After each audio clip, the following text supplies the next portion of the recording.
Cancer, my water babies, positive vibes, motivation, inspiration, elevation, love, light, positive energy, goodwill, peace and healing, abundance and prosperity are your way. Please like, share, comment, and subscribe if this page was a blessing to you.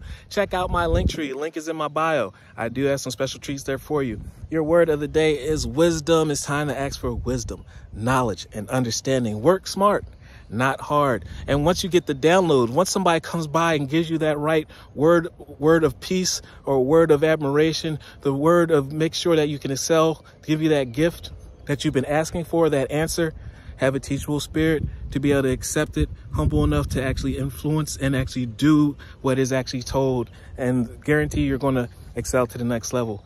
It's time to get a prayer life, meditation life, come out to the elements, however you communicate with spirit, and ask the right questions and be humble enough to take advice.